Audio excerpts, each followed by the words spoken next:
Okay, as we get to about halfway in this 8-week course, week 4 is about a conversation that we really should have had early on, but because it's such a neglected subject, we saved it, and it's about rest and rejuvenation and managing stress and how important this is. It's actually, as we're gonna discuss, the most important part of our health. So what's the mindset we want them to have around rest and rejuvenation? So you sign up for a class on diabetes, everybody's going to talk about movement and what you eat, but very rarely going to talk about rest rejuvenation. And really, when you think about the health of the human body, about 80% of our healthcare costs are directly related to stress. So what we're finding more and more that people have to change their mindset that how important rest is for you to be your best and be your healthiest. So that's really what the conversation today is, changing the mindset that you need rest and rejuvenation to be your best, to feel your best, make those cells healthy, and to help with the diabetes. And I mean, rest is not just something in isolation. So when we talk about rest, eat, move, our 3 pillars, we began with rest on purpose. Would you say it's the most important part of someone's health? Yeah, if you look at a hierarchy of needs, it always begins with breath. And then you move up, and then we look at water and sleeping, and you can see how this hierarchy goes. But most people are not thinking as that's the number one pillar to build is the rest rejuvenation So it piece. might be that kind of that turning point for many people that have said, well, I've started to do some of the food stuff, I'm exercising more. We got to look at that rest. So there's a couple keys for what we want them to know, what we want them to learn. Let's talk about stress and what it does to our hormones. Let's talk about what it does to our cells. So talk about stress. Yeah, so stress, number one, I think most people don't really truly understand it.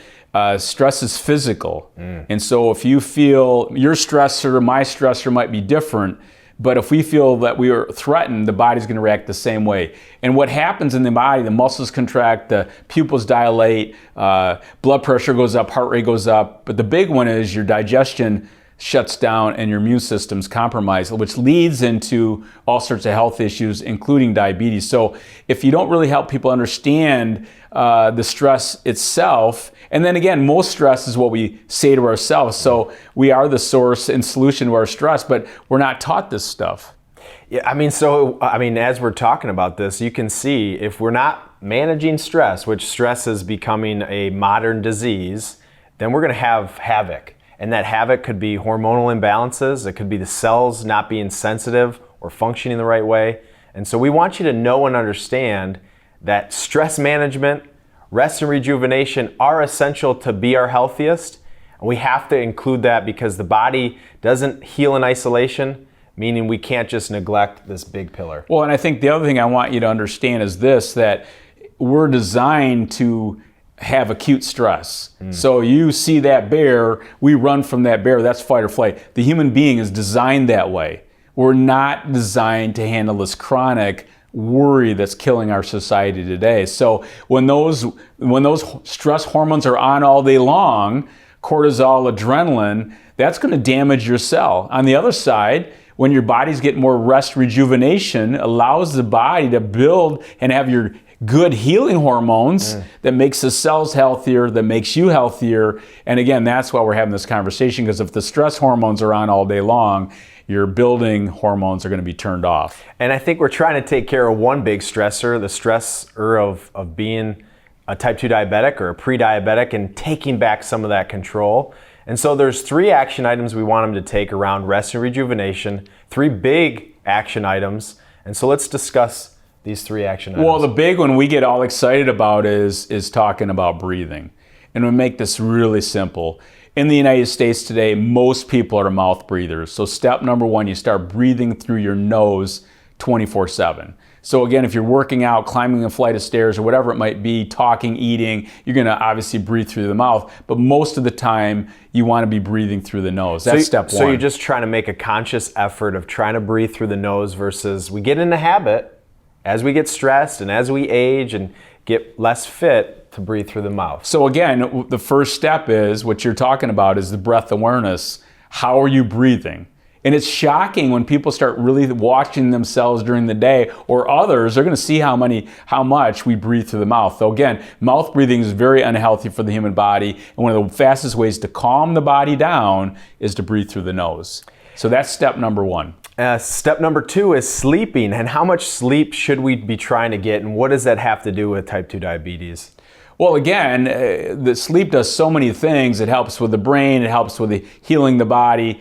But during sleep is when all your hormones are being built. Serotonin in the brain, again, if we're not sleeping, you can't build serotonin. Serotonin makes melatonin. So all these things, again, we're throwing all these things at you, but understanding how important sleep is. And when you look at sleep itself, whether it's your immune system or getting the body healthy or making the cells healthy, or also, if you're not sleeping, you're probably going to overeat. So some of the hormones that come out to play when you are not sleeping adequately enough make you want to overeat. Wow. So again, you can see how powerful sleep is.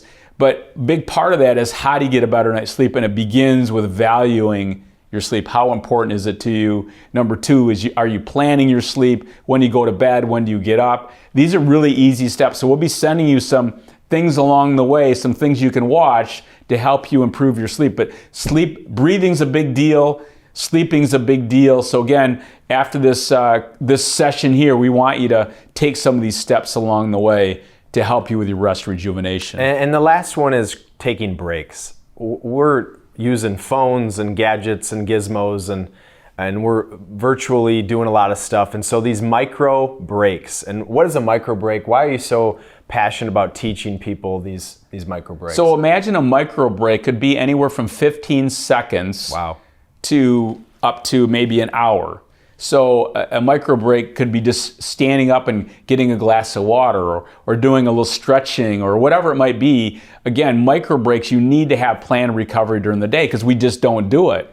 And then the next thing you know, your hormones, your stress hormones, by just simply stepping away and changing how you breathe, next thing you know, your hormones come back into balance, relaxes the body, calms the mind, the list goes on. So we want you to take some breaks during the day. Really look at your... What's your favorite micro break?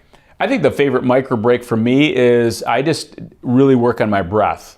And so an easy way for me to do this, I just close my eyes, breathe through the nose, use my diaphragm, and I slow down my rhythm of breathing, and it calms me instantly. So again, there's lots of ways, using the foam roller, taking a hot and cold shower, the list goes on. Maybe even get a massage a couple times a week. There's lots of ways to take breaks, but the micro breaks, so I think, are what most people are missing, and it doesn't have to be a long period of time. Yeah, I think the foam roller is my favorite micro break. But again, getting back to the theme of this week, of rest and rejuvenation. Rest is really number 1, and we're the source and solution to our stress. We talked about you have the power to manage stress. You have the ability to include a little more rest and rejuvenation, and this is a big overlooked piece in type 2 diabetes. And we want to share any last minute.